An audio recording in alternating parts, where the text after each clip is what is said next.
And welcome back to the Gnostic Informant, and you are about to attain true gnosis.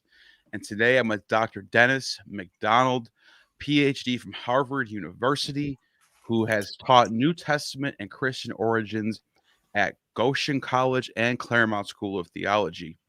And he's written numerous works on mimesis and Q and other topics as well. And I do want to recommend one of my favorites right here. Does the New Testament imitate Homer? Like this is as critical as it gets. There's no apologists here today. We're here with a critical good scholar who does a really good job of digging into some of this stuff that most people don't go to until recently. And hey, how you doing today, Dr. MacDonald? Actually, this is a banner day for me, Neil. 2 hours ago, I submitted for publication my most recent book. Wow. And it's one I've been working on over 20 years. And I began in earnest putting things together before COVID. So this is my COVID legacy. And it's 570 pages of single space analysis. It's basically a new English gospel synopsis with much of the Acts of the Apostles thrown in that includes my Q reconstruction. But it's a mimetic accomplishment. That is, it's not just the Gospels, but it's also my translations of Homer and Euripides and Plato that may have informed these texts. And it's intended to be a reference work instead of an apology for my own work. That is, if people are unfamiliar with Homer or Euripides or Plato or Homeric hymns, there's no way they can understand the similarities between New Testament narratives and that literature. So by putting these stories in front of people, they can make their own judgments about whether this is literary, whether it's cultural, whether it's nonsense. So I'm really excited about it. And by the way, it's going to be available for less than $50. So I'm not making much on each volume, but my hope is to get a good distribution of it. So you can break the story. You're the first person in the media that I've told that it's coming out next week. Now let me ask you this: now that you just announced that, and people are going to watch this, what link can I put in the description, or as well as they can click on right now to get? Is there a pre-order they can get? Do they have to wait a week? And is it Amazon or your website? It's on Amazon. I will link it to my website, but Amazon at this point will be the sole distributor. There is no pre-publication discount. And again, I'm not making much money on each volume. I'm just trying to recoup my own costs with permissions and technical assistance and publication and so on. So it's my legacy, Neil, and I'm writing another book that interprets this volume so that helps people navigate through it, but that won't be available for a few years yet. Interesting. That is definitely something to look forward to. I'm going to get a copy. So go to Amazon and check that out. You can follow people on Amazon, just so you guys know. So you can. Well, it won't be, Neil. It won't be available for a week or two. Sure. So I just submitted the purchase, and but maybe the next time we have a show, I can tell people how to find it. Absolutely. Now I want to get into the origins of Christianity, what the Jesus movement was about, who the followers were, what do we know, what don't we know, what do we speculate on, all that stuff. But I want to jump on. I just want to do a quick little before we even get to that.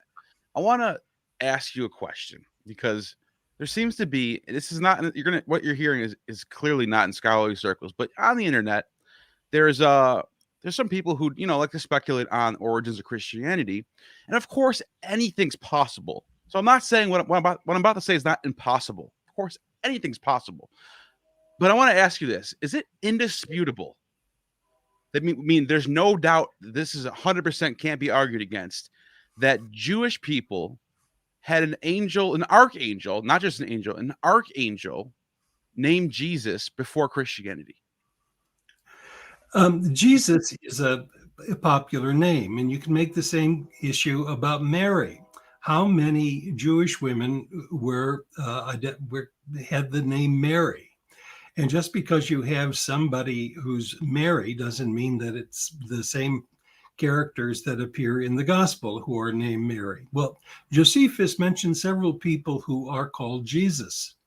And it's not impossible that you have a lesser angel called Jesus in a Jewish text. Nothing comes to mind except maybe something in the sibling oracles, or the Jewish siblings, or the Enochic literature, maybe a obscure reference in Josephus, but I'm really not familiar with them. The big problem, Neil, is just because one finds a common name doesn't mean that that name is generating the kind of mythology that some people are trying to attach to Jesus. And in fact, I think by the end of our little discussion today, it's going to be clear that there's got to be a better explanation for the generation of Jesus as a mythic hero. Interesting. So, if you were to, in your own, I guess your own opinion, I would say, how this movement starts off. Now, obviously, you think there's a historical Jesus. You think there might be some sayings that get recorded down, a Q document possibly. Run us through a scenario of how this thing takes off and becomes what it is. Well, first of all, I love the way that you're talking about the early Jesus movement and not about Jesus, because I think the issue of the historical Jesus has to be unlinked with the question of the early Jesus movement. So there are several different ways of getting at the question, and I think most of them fail. One way is to talk about what we can know about the Jesus movement from the Apostle Paul. And I think that's really very important because Paul is an associate with the Pillars in Jerusalem. Surely they talked about things other than fishing when they were down there. And so the Jesus movement with the Pillars of the 12 and so on was a reality, and the Pauline epistles occasionally give us a glimpse of what that was about. The most important piece of that for me, Neil, before I go on, is Paul's attitude toward the law related to the kingdom of God. Both of those are important in the gospel tradition as well. Another way of dealing with this phenomenon is to say that the Gospels are built on oral traditions that are vibrant and lively, and one can see a linear development between early Christianity, including Jesus himself, in the composition of the Gospels. But I think it's becoming clearer and clearer, it certainly is to me, that the Gospels are a product of a heavy mythologizing that is related to Greek poetry and the Greek myths of Greek heroes and deities. And it's likely that we find in the Gospels a innovative literary phenomenon. So they have to be used with some suspicion. We also have information in Josephus that allows us to contextualize what was going on, let's say, in Galilee at the time of Jesus and with his early followers. And so we have a picture of the backdrop of first century Palestinian emerging Christianity with Josephus. And Josephus has been mined for that for a long time. Other people appeal to archaeology as a way of understanding Galilee and the Roman occupation of Palestine generally, and so on. And there are some important insights that come from archaeology as well. I think all of those, though, are to some extent problematic and don't yield as much as the Q document. Now, I know there's a lot of skepticism in the popular media, the social media, about the existence of Q. And there shouldn't be. The problem should be, how can we reconstruct Q? Not, was there a Q document? And the people who are skeptical are often not themselves trained in Greek or in Greek philology or textual criticism.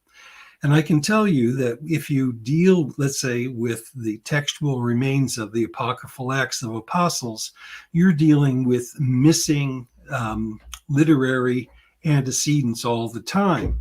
And you're comparing various versions and translations of text, let's say the Acts of Andrew, which I know best, and you're trying to find out what is the original version of this. And then you have criteria to determine which is more primitive and which is later. The problem, the two document hypothesis and people who have reconstructed Q in the past have made in the past two huge mistakes. And these mistakes then percolate into modern discussion and make people like Mark Goodacre skeptical of Q. Not that something like it never existed, but rather that it's impossible to reconstruct it. And Neil, those two problems are to assume that Luke doesn't know Matthew, and then to assume that if you can remove Markan influence from Matthew and Luke and see what's left, that wouldn't have much to do with Q. But there are 42 sayings, at least, that are parallel between all reconstructions of Q using those criteria and the Gospel of Mark, that you have to say Mark knew Q too. So there's a variant of the two-document hypothesis called the modified two-document hypothesis, which says that, yes, Luke did not know Matthew, but Mark knew Q. But I think to reconstruct Q, you have to start with a new set of criteria. And both groups are reluctant to admit to it. The Q people don't want to admit that Luke knows Matthew. Of course, Luke knows Matthew. I think there's plenty of evidence for it. And they also don't want to think, in most cases, that Mark knows Q. And I know this is deep in the weeds, and I'm going to get out of the weeds very soon, but the different criteria is the criterion of reversed priority, which is most important. And it's most important in places where we have doublets in Matthew and then also in Luke. A doublet is a place where the author repeats content. One of the cases is from Mark, and the other case is from an unknown source. Now, you could say the author simply liked the saying, except in the unknown source, it's almost always, and in my view, it is always more primitive than what you find in Mark. So how does Matthew, for example, know about 20 different sayings that appear in Mark, but he knows them in a more primitive way, and that they have a kind of coherence? The same thing's true of Luke. Luke's writing after Mark and Matthew. He knows them both, and over and over and over again, he has more primitive content. This is reverse priority. And if the Q, and by the way, this was entertained at the beginning of the Q hypothesis, at the beginning of the 20th century. So there are people who have been oriented toward that for a long time, but it fell to me to make a system out of it. Can I ask you this? Because a lot of people will assume, for some reason, and I don't understand why, that Q is an idea from an apologist standpoint. Can you mention that this was first proposed in the, you said, 20th century? Was this by apologists or scholars? Who proposed this idea? Well, apologists wouldn't have liked it at all. Well, I was just going to say that, because when I used to go to church, my pastor hated this idea of Q, because it takes away from Mark and Matthew being divinely inspired. That's right. And not only that, we've lost God's original word. It's gone. That doesn't make sense. Yeah, and the notion that the Gospels must have been written by eyewitnesses or there's an oral tradition that guarantees it. No, it's not written by apologists. It is written really by philologians who know Greek and analyze these texts with minute detail and are trying to say, why is it that Matthew and Luke share so much in common that they don't get from Mark? And why is it that their sayings are more primitive often? So you have reverse priority already as a criterion. So it's not written. It's written by people who are scholars. It's not written by Christian apologists. Yeah, and the two people leading the queue is you. You know, I mean, I'm not going to speak for you, but I'm pretty sure you identify as atheist agnostic, and then you got John Kloppenborg. And I mean, we're not talking William Lane Craig and Gary Habermas. Like no, they're not fond of the Q document. They don't like Q, right? Yeah, right. So I just want people to understand that this is not some sort of apologetics thing. People really do get that mistaken. Well, I'll give another example. Mark Goodacre is a spokesperson for the Mark and priority without Q hypothesis. Now, he himself is not an evangelical, but he's become something of a prize among evangelical scholars, precisely because he's skeptical of Q, and it allows for more oral tradition or memory or whatever. And I like Goodacre, and I'm not. I do too. He's a friend of mine. And I want to also point this out, and I'm pretty sure you agree with me on this. Obviously, this isn't like a slam dunk. This is all hypothetical at the end of the day. Nobody's saying this is we have the evidence to prove it. But I think when you look at the evidence, when you look at the way you argued that just now, I'm just saying, from somebody who's an amateur who just kind of listening to scholars, listening to all the arguments, I think you and Kloppenborg make the best case that the most likely scenario to explain why all these gospels had these similar things going on would probably be a common source, would be something like a saying. So I would agree with that. Well, historians never can be entirely certain about their judgments when you get to situations like this, especially when you have hypothetical documents that you're trying to reconstruct. On the other hand, I think not only is the Q hypothesis one way or another the most satisfactory, it's the only one that's satisfactory at this point. Now, it's possible that people are going to have a different solution, but I think the widespread skepticism among scholars and non-scholars alike about Q is really a misunderstanding of the phenomenon of what it means to reconstruct a lost text. Yeah, and I think because Kloppenborg pointed this out to me, because I asked him, I said, okay, why can't it be that Mark writes his gospel, and then Matthew sort of makes up a new version of this thing, and then Luke borrows from both of them? And he kind of pointed it out where it's like, that's possible, but it's not as likely that someone's just going to come out of the blue and start a whole new tradition unless he's looking at something before that. It would be more likely that the way the scribes were back in these days, where they would copy text. It's more likely that they're copying something rather than just making stuff up. What do you think about that? Oh, yeah, I think that's right. And your friend and mine, Derek Lambert, actually had a very good observation, even though he wouldn't call himself a scholar. We know that Luke is using multiple sources. We know that Matthew, that Matthew has multiple sources. And we should suppose that Mark is doing the same thing. And well, anyway, that's probably not well spoken, and it's not what Derek exactly said. That makes sense. But the mimetic connections in the Synoptic Gospels, including the Gospel of John, are so strong that really we need to have a literary solution and not pull oral tradition or memory out of the hat to explain things that otherwise we can explain by looking at the data. Now, I want to say one thing, though, about the Jesus movement. And I want to do a mind experiment with you. Sure.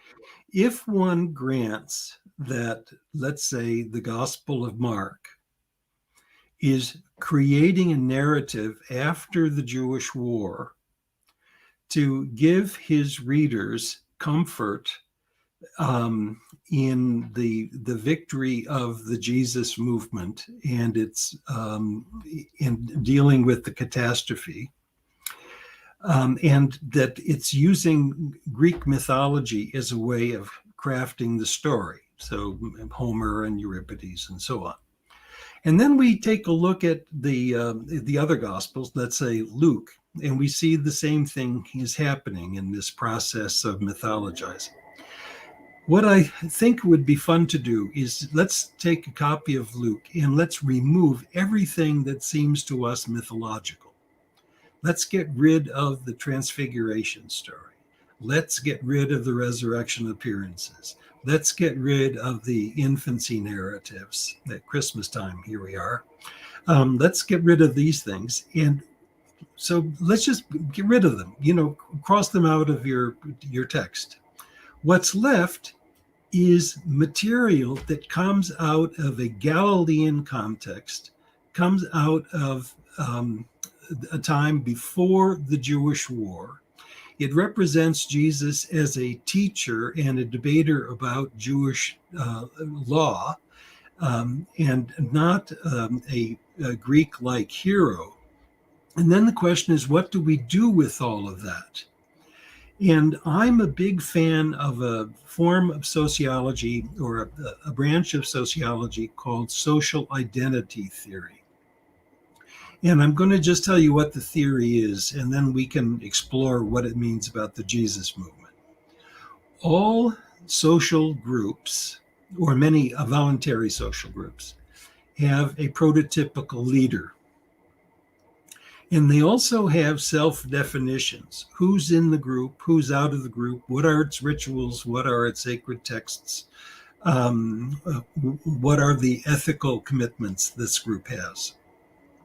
Groups also have stereotypical outgroups, and you can name call them, we are not like so-and-sos, we are not like so-and-sos. So the group identity gets shaped by this interplay between in-group ideology that is shaped by a leader and out-group antipathy and stereotypes. We are not like them.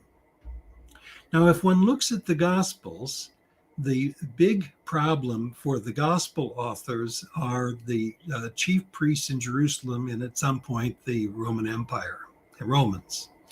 If we look at this material that has not been mythologized, we find not that Jesus is the Christ, but he's a teacher, the Son of Man. The in-group is no longer the missionaries that you find in the Gospels and suffering martyrs in that way, but they're those who are carrying on Jesus's legacy and living out the ethics, let's say, of the Sermon on the Mount or the inaugural sermon. The outgroups are not chief priests and they are not Romans. There's nothing in the early materials that we just identified by eliminating things in Luke. The chief priests are not mentioned. Jesus heals the son of a Roman centurion. There's an interest in, Jesus says, I did not come to call righteous, but sinners. So there's an interest in the socially marginal, and Jesus as a social reformer. He eats with tax collectors and sinners. In my reconstruction, he forgives a woman who is unrepentant and promiscuous that Moses said should be stoned. And this is the famous story of the adulterous woman.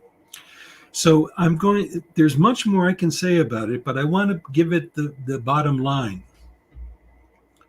Jesus was remembered in the Q document, whether he was so or not, Neil. He was remembered in the Jesus in the Q document and in the Jesus movement as a teacher who was a reformer of Jewish law to make it more compassionate to people on the outside. And to do so, he had to violate Jewish law and to attack what I call Torah enforcers, that is the Pharisees. That's why you have so much controversy and stereotyping of the Pharisees in this early material. And by the way, you have that in Paul too. Paul is concerned about a revision of the law that allows for Gentiles to participate that are otherwise socially marginal. The one analogy for this is Socrates. Socrates wrote nothing, but we know that he was the founder of a philosophical movement that lasted for centuries. Right. And we can put together some of his teachings because we know of people in the early Socratic movement. And and he was a champion. And by the way, Socrates was accused of introducing new deities and upsetting the youth of Athens. Right. I'm sure that Jesus got into trouble because he was causing trouble in Judaism and introducing the kingdom of God and a new way of understanding Jewish law. And just as Socrates was killed, so was Jesus by Romans because he was causing some trouble in Judaism and there was turmoil. By the way, in Jesus's Galilee, during the time before the Jewish War, there seems to be very little evidence of antipathy for Rome. The Jesus movement did not have, in Galilee, did not have an antipathy for Rome. They had an antipathy for rigid Torah enforcement. And these people were, they were wealthy, they were esteemed, they looked for esteem in the marketplace, and so on. So very simply put, Jesus was remembered in the Q document as a social reformer, clearly Jewish. He's not Christian. The Q Jesus is not a Christian. He's a Jew who's struggling for Jewish reform under the banner of, apparently, of the kingdom of God. And he caused enough trouble that it got him killed. By the way, this is not unlike Cesar Chavez or Mahatma Gandhi or Martin King. We know sociologically that when a threatened out group finds a leader that's charismatic and generates people around him, that's a lethal mixture. Especially for the leader, as though one could take care of the movement by getting rid of the leader.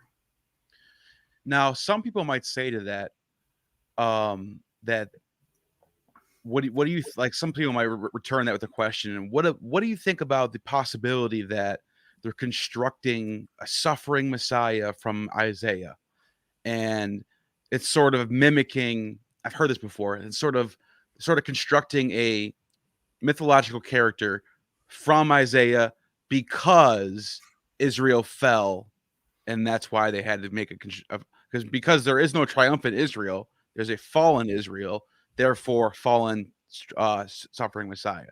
What do you think about something like that? Well, let's parse that out a little bit, Neil.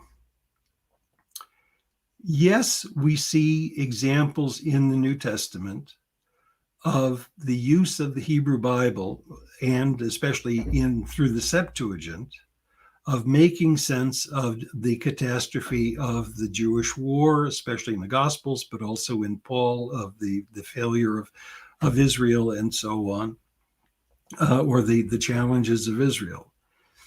Does that mean that they created a Jesus so that they could make it match the their prophecies? Or was there a person whose tragic life generated interpretations where people were scurrying about their scriptures to make sense of it? So I think the notion that the scriptures generated a Jesus is blatantly ahistorical. Yeah, It's and not the way, yeah. I think that if we go like if the former was true, let's roll with it. Let's play this tape out. They invent this character out of thin air, and nobody says anything. No, none of the Jews contest this. Nobody like Celsus. None of the. There is no. We don't have a source. We don't have anyone pointing to this and saying, "Hey, they invented this." Nothing is said about this ever. To me, that says a lot about if this really happened or not. On the other side, there being a historical person, no one denies it, nobody contests it. Everybody just says, "Yeah, he's not the Messiah. Yeah, that religion's weird, but yeah, that guy did get crucified." You get that instead. So it's a lot more likely, in my opinion, that the likeliest scenario is the simplest one. It's just the text is what it says, but we can take away things that are supernatural. We can take away things that we know that they borrowed from the Old Testament. For example, Judah sold Joseph for 20 shekels. Judas sells Jesus. Okay, we know that's a literary creation. We know that stuff. We know you talk about the mimesis stuff too. We can point all that out, but at the end of the day, there's still a skeleton of something historical kernel there. Well, and why develop a character who is shamefully crucified by Rome and and has this antipathy among Jews? I'm going to make two comments, one comment and then a question. In my view, the mythicist position is intellectually bankrupt, and I'm really tired of talking about it. Yeah, I know. I mean, I just don't see. But here's the question I have for you, and it's an open one for me, and you may have more insight into it than I do. Why does this idea have traction? I don't get the attraction of it. Now, I can imagine what the attraction might be, and it may be a combination of things. It could be that people are so angry at the Christian religion that and they're skeptical, as they should be, in my view, about a God and God talk. And one way to stick it up the nose of Christians is to say that Jesus is fabricated too. And there's some people that have used my work on mythologizing Jesus to say that the mythologizing Jesus goes back to mythologizing Jesus himself. Well, I just don't think that is at all helpful, and I think it chooses to ignore lots of evidence. Another way that I think maybe mythicism works is its novelty. It's imaginative. It allows one to take these texts and to view them as a way of human creation. But it does so usually then to poo-poo it. It's not as if they think these creations are wonderful. It's rather that they have this tragic consequence in the history of the church. I mean, I just don't understand the value of mythicism, honestly. And I think it's so bankrupt intellectually that I really, this is going to sound awful. I think they don't need a scholar, they need a therapist. All right, let's change the subject then, I guess, because they're already. I know. I'll tell you this: we are going to get back to it because I saw a super chat that's going to touch back on it. But before we get to the super chat, I think you want to talk a little bit about the movement itself and how it gets from the grassroots to something like Paul. Did you want to say something about that? Every society has people who are marginal. And they also have leaders who benefit from the marginality of others. And law is often used in order to suppress. One can think of it in the modern version of the Supreme Court suppressing abortion rights or voting rights. And people get upset about that because they get harmed by it. And then one finds that leaders rise up and articulate a different way of being American or being Jewish or whatever. And these crowds find that admirable. And so they find themselves now included. So when the Q document says there are people who are sons of the kingdom, it's called, who are not going to eat with Abraham, Isaac, and Jacob. Instead, it's going to be tax collectors and prostitutes. That doesn't make friends with people in authority, right? Because it reverses the priority that that the socially marginal have a role. And I can imagine that I don't think that the Jesus movement was a huge movement. It was in Galilee, but it had enough fire in it to be problematic. And Jesus was taken before a court in Jerusalem and crucified because he was a troublemaker. And by the way, he wasn't the only troublemaker who got crucified. So this was Roman policy. Now, last thing I want to ask you about before we get to these couple questions that we have is when I asked Kloppenborg about Papias mentioning a possible mention, I should say, of Q, he sort of said something about there being a source and sayings. What do you? I think you're more big on Papias than he is. What are your thoughts on him? Does he mention this, or is this sort of speculative? Well, I would say not speculative, but conjectural. All right, because I think there's a big difference between the two. It's conjectured on the basis of evidence. Papias knows three gospels. He does not know the Gospel of Luke. He does not know the Gospel of John. And there are a number of reasons for saying that. According to Eusebius, he has three Greek gospels. He has the Gospel of Mark, and he has two gospels in Greek of Matthew, which he thinks are flawed Greek translations of the Hebrew original by Matthew, which he does not possess. And he's quoting here the elder John, who likely is the same person who wrote the Johannine epistles and claims to have known Jesus or to have met him in his youth. Now, what is the lost Greek gospel of Matthew? Could it be that that's the Q document? And so I tried to develop that. Earlier scholars thought that maybe the Q document was the lost Hebrew gospel of Matthew. And that's wrong. Now, John is a good friend of mine. He actually married my administrative assistant when he was living here in Claremont. And I admire his scholarship a great deal, and I owe a lot to him. We would agree that Papias' solution to the synoptic problem was defective.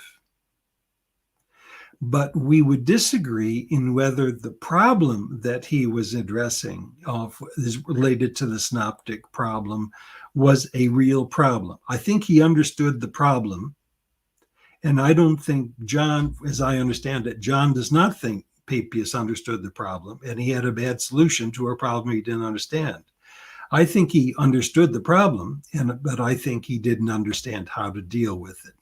And the reason for it is he had a conjecture of his own. By the way, this is fascinating to me.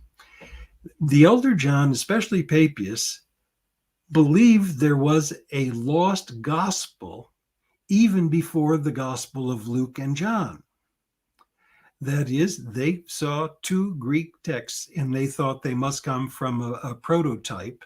And they thought the prototype was in Hebrew because you have transliterated the Aramaic words and Hebrew words in these Gospels. So you have a Q scholar already in the first or early second centuries. So this is really quite amazing. So I admire John and his scholarship, and consider him a friend. I trust that he does too. But he tends to marginalize the Papian testimony. And think it's the most important testimony we have. After all, it's not only the earliest, but it's perhaps the most comprehensive treatment of the synoptic problem outside of the synoptics themselves that the early church gave us. So I think it really is wrong to thumb one's nose at Papias. He didn't get it right, but he was dealing with a real problem. It makes a lot of sense, because I mean, a lot of people will say, Q, no one even talks about it. There's no mention of it. And I think you can make a case that Papias is sort of getting at what this is. Well, he's mentioning some lost gospel. Here's another one. Luke says many people have undertaken to write an exposition of what had happened. Okay, I think those many include Mark and Matthew and Q, and he's aware of Aristion's book called Expositions of the Lord's Logoi, his words. And also, I think he knows Papias's exposition itself. So that's 5 that he knows. Wow. So I think the idea that nobody mentions Q is nonsense. You want to hear a funny joke before I get to the super chats? I'm not kidding. I told Kloppenborg this too. One of the people I was talking to on the internet, going back and forth about Q, said that Papias doesn't mention Q. I go, what do you mean?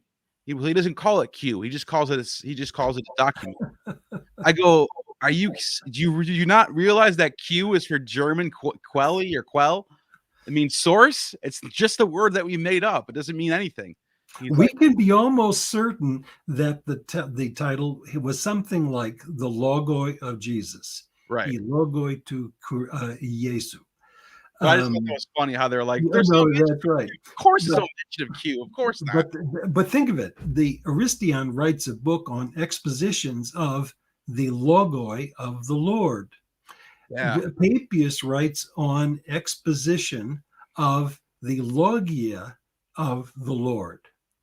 When Luke, in his preface, talks about other people wrote a diegesis, an exposition, but he wants Theophilus to have confidence in the logoi that he was taught.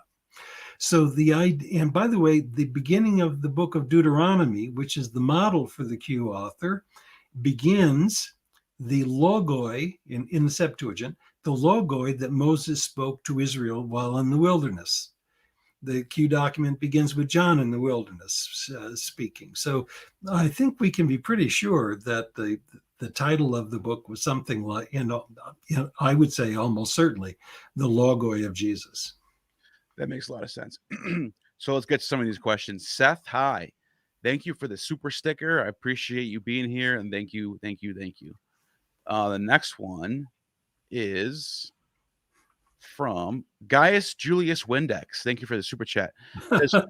I know, I love that. Does Philo say his Logos archangel, divine heir of God, is named Jesus? Not that I know of. Not that I know of. Not that I know of. It's a good question, though. It's very relative to this. So I have a question back. Where in the world did you get that name? That's beautiful handle for your comments. Gaius Julius Vindex. That's a good one. That's a very good one. I like it too.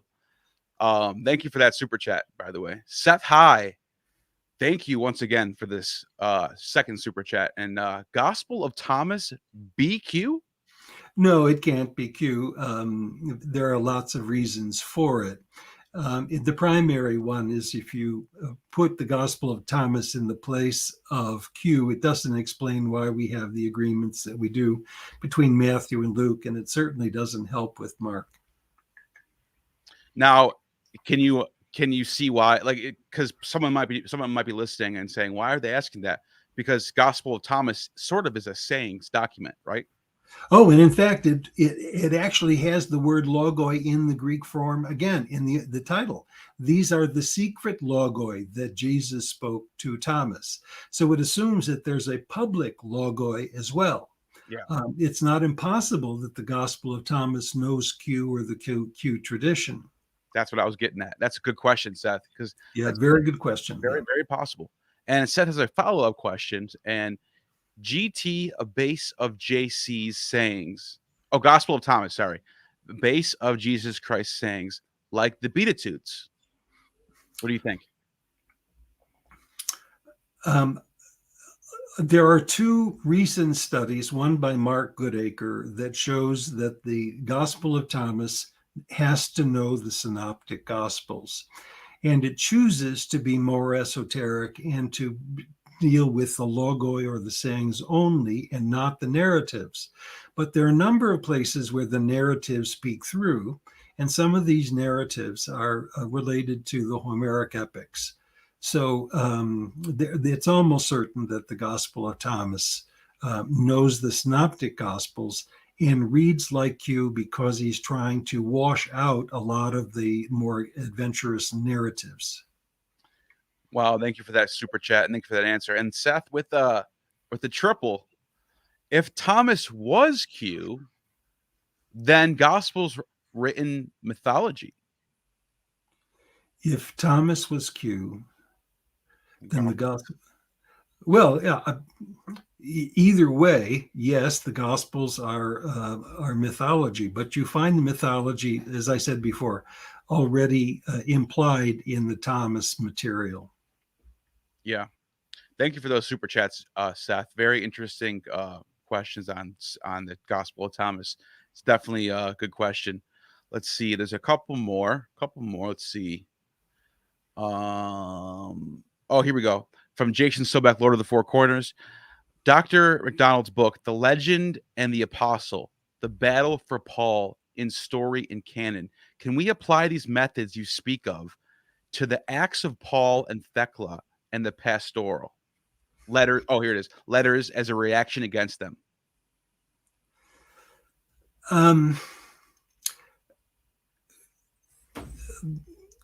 Jason, I think another way to think about it is not with the same way that you would reconstruct Q, but the way we reconstruct Q by using a social identity theory.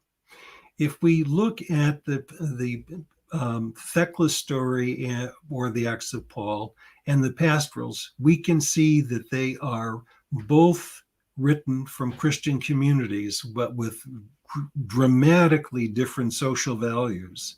Their God and their heroes are different, even by gender.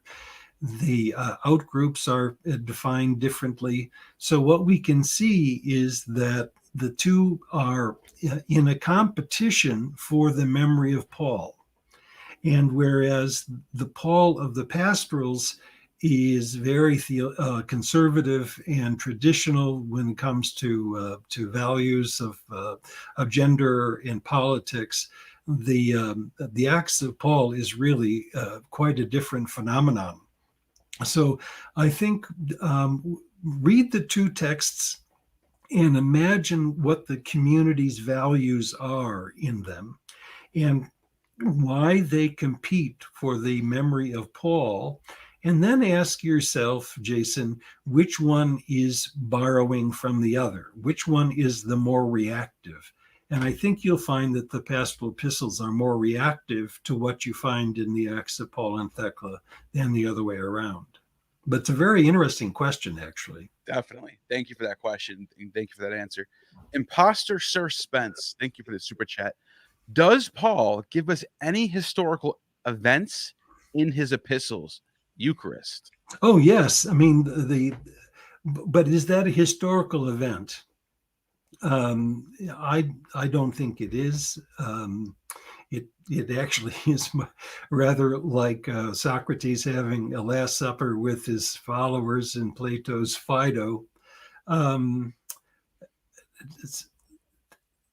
No, I don't think the issue of events is there, with one major exception, Mr. Pence, that is the crucifixion.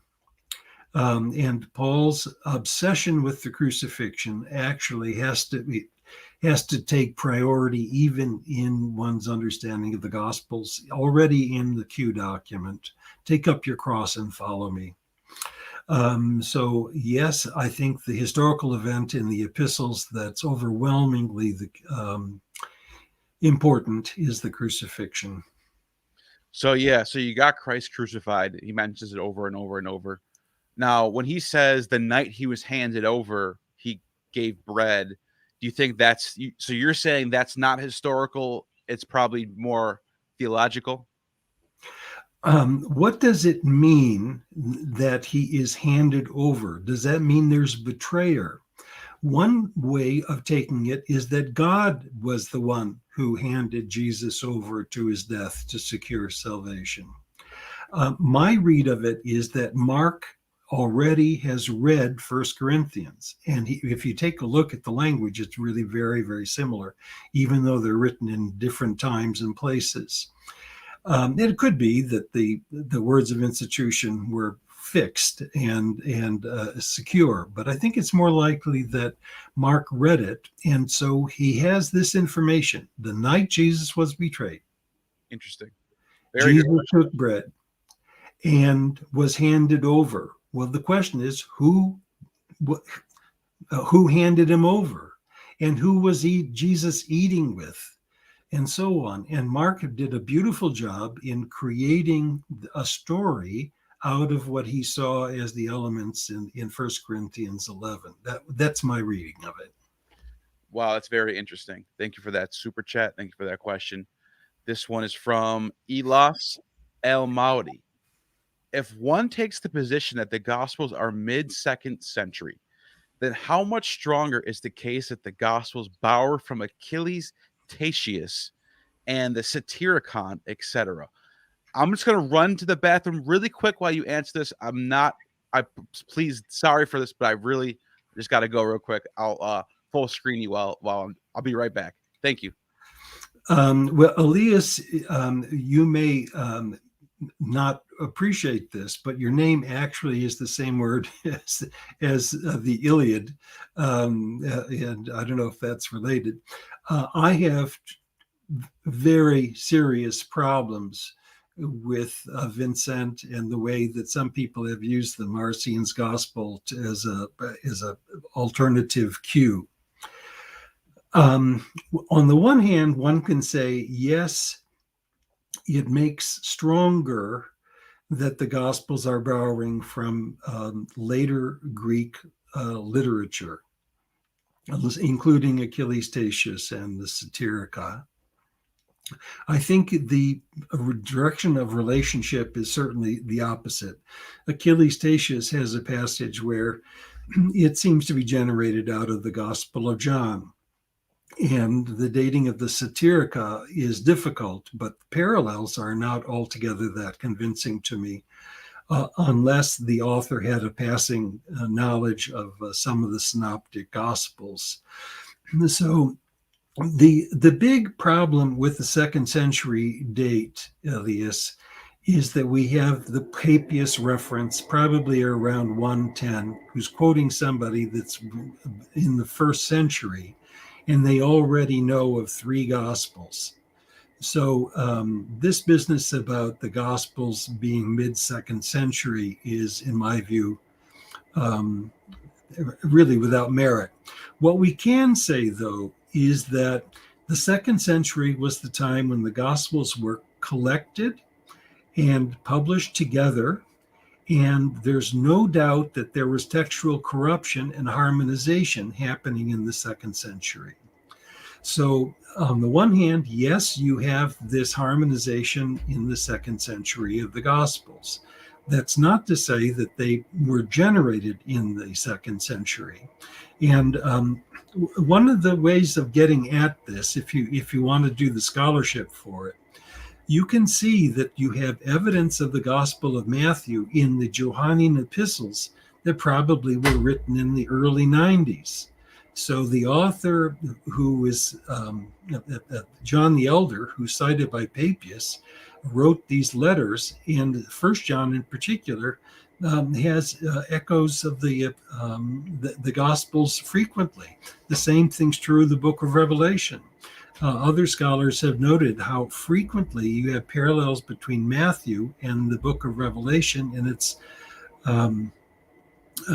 its visions, and those have to be first century. So I just think the thrill of some people of saying everything come from the second century is overwrought. Yes, the second century was a time of harmonization and publication of a four gospel codex, but that has to be carefully evaluated. Wow, thank you for that question, and thank you for that. I appreciate that. Vesper is in the house. Thank you, Vesper. Does any mythology surround the figure of Jesus? Well, yeah, that's what my books are about, especially when you get to Mark and beyond. But Vesper, there's another issue that is for Jews, Moses was a historical character. But most of us say now that Moses himself was a mythological character, and that the Q document in portraying Jesus as an alternative to Moses is doing comparative mythology, what the ancients talked about as syncresis, to show that our hero is better than your hero. And to do it, there's a rewriting of Deuteronomy to portray Jesus as the more attractive mythological figure and lawgiver. But also there are two passages at least where you seem to have imitations of the Odyssey, where Jesus is playing a role similar to Odysseus, so that already in the Q document you have this urge to mythologize. Now, the urge to mythologize should not be taken as a slam. This is the way people create their valued ethical figures. So I actually think mythology needs to be understood aesthetically and more positively than it often is. Thank you for that question. Thank you for that. That was a good question. This one I just noticed is an interesting question from Dude Stellar. If Jesus was a real man, why did he never write anything? You're this cultural figure empowering and enlightening people, but never write a word on paper? There are two answers to that, dude.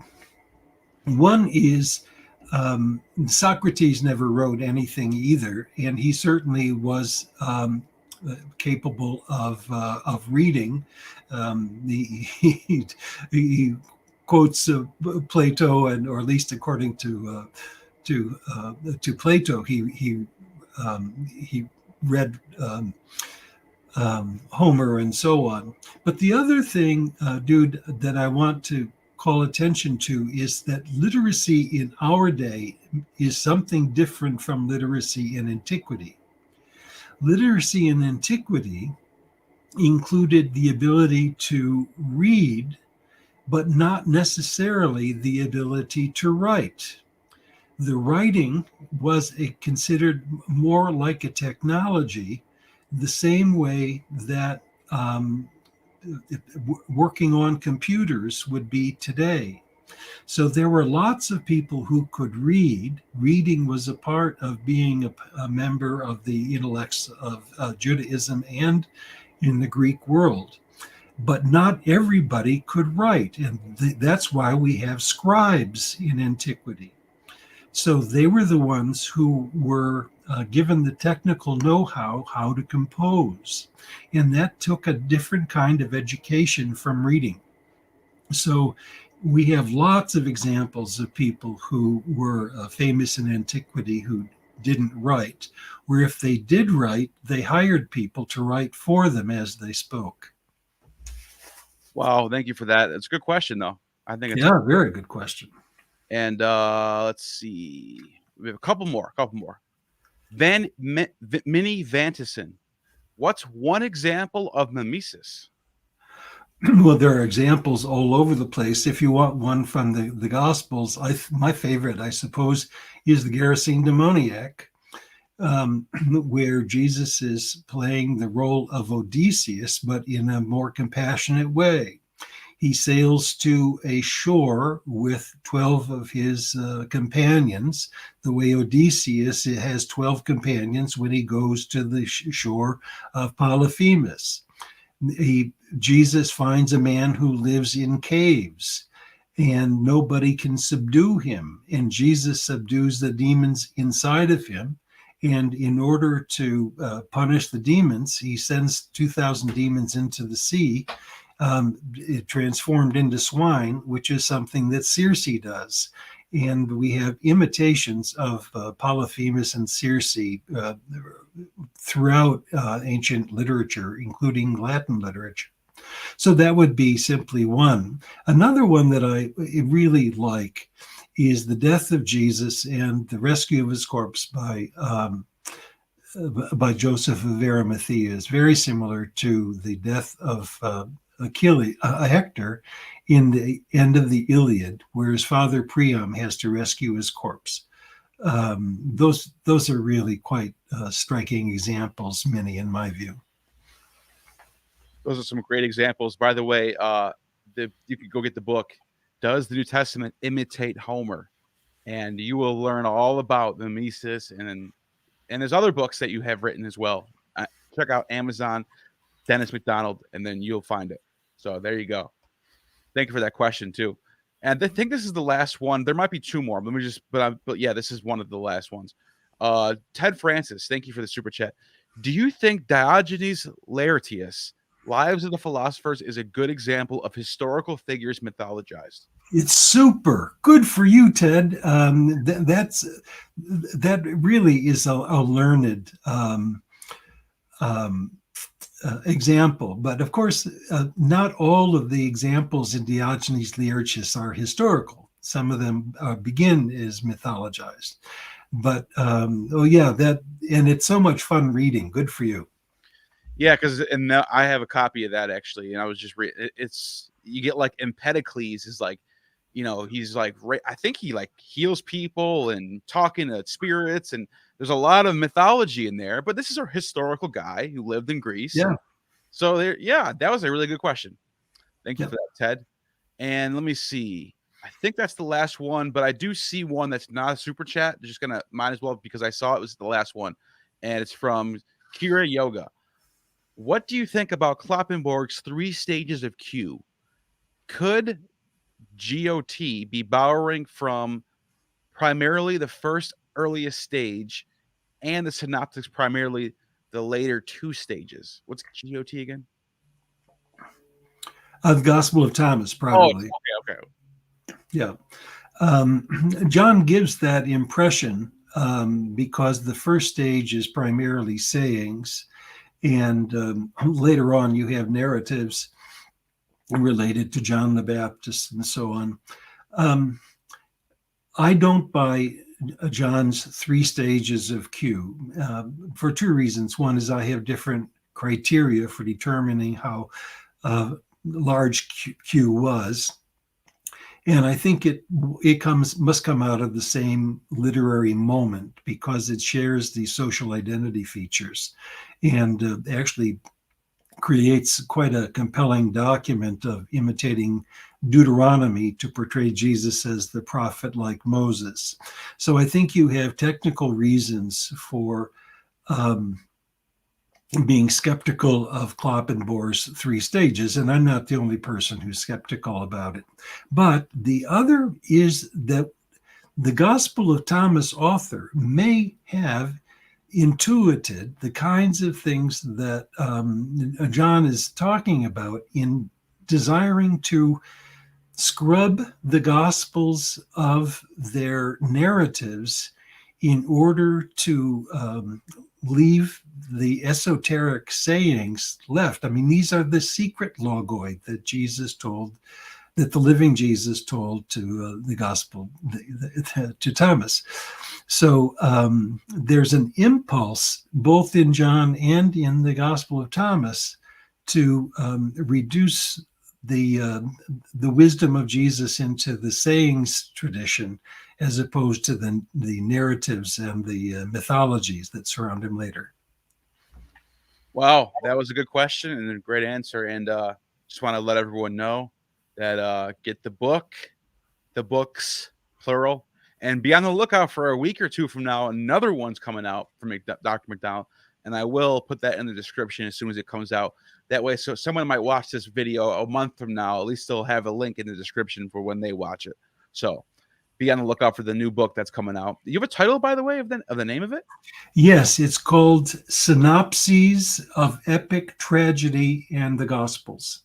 Wow. That's a good title right there. So how many pages is it? Do you know? I'm just asking. Well, let me say just a little more about it, if I might. Yeah. It's 570 pages. It includes parallel columns of every word in all 4 canonical Gospels and in my reconstruction of Q. It also has translations of most of the Acts of the Apostles, and it emphasizes where these texts are indebted to classical Greek poetry, and in the Acts of the Apostles also to Plato, Socrates. So that's what it's about. And I intended to be the only reference work you will need to navigate through the canonical Gospels and Q. The parallels are in chronological order, not canonical order. So it goes from Q to Mark to Matthew to Luke. It includes the Acts of the Apostles. The Gospel of John has its own synopsis because it probably was composed in 3 consecutive stages, and you can see how the stages develop. So I really think it's going to be groundbreaking, Neil. Yeah, that sounds groundbreaking. Now, did you say that it has its own translation of some of these Greek texts as well inside here? Every text in the synopsis itself, there's occasions in the appendices that are not, of Homer and Plato and the Homeric hymns and Euripides and so on are my own. So they're all original translations that are targeted for comparison to the Gospels. There's nothing like it out there. So you're gonna have in one spot all these texts basically in one spot. Like, you cannot beat that. That's a really well. To give you an example, the Gerasene demoniac. There's a long excursus in which I give my translation of the Polyphemus story and the Circe story, and then you compare it to the Gospels. And it's intended not to be heavy-handed. It's intended to be a reference work. Okay, let's put this material out there. What do you think the parallels might mean? Are they oral traditional? Are they part of the culture? Is this a literary phenomenon? And I'll be interested in if it generates a conversation. Wow, that's incredible. There's one last question that just popped up, and it's, can you ask Dr. MacDonald if he's read Marcion and the dating on the Synoptic Gospels? Yes, in fact, part of my synopsis deals with Marcion's Gospel and the canonical Gospel. The Marcion's Gospel is a very important find, but we have to put it in a context of the reception of the Gospels more generally. It is not a replacement for Q. It is not the earliest version of the Gospel of Luke. It's a later version of the Gospel of Luke that is interested in scrubbing away as much as possible the influence of Jewish scriptures to support the notion of Marcion that the God of the Christian movement is different from the God of Israel. So I think, by the way, scholars on Marcion's Gospel right now are very seriously divided on this very question. And it would be interesting to get more of a debate going with social media on getting some of these different viewpoints out there. Incredible stuff. And that's all the questions. I don't know if you want to add anything else. You did talk about your book, but you're free to say anything you want to say, and we'll close this thing out. One of the things I appreciate about your presentation and the viewers is these texts are really quite fascinating. And the scholarship about them is fascinating and relatively wide open. I hope that means that people are not using social media simply to vent their own frustrations or viewpoints. I hope that some of these questions generate serious scholarship and more reading and investigation and discourse, because as you know, YouTube is and Facebook can be very good at people venting their feelings without really having done research. But some of the questions that you received are obvious for people who've done some homework, and I encourage everybody to do a little more homework. Absolutely. I agree with that 100%. And thank you for your time. One more time before we go, check out Amazon. Just type in Dennis R. MacDonald, and there's a bunch of books that'll pop up. One of them, for example, is Does New Testament Imitate Homer? There's a bunch more, and you have just attained true gnosis.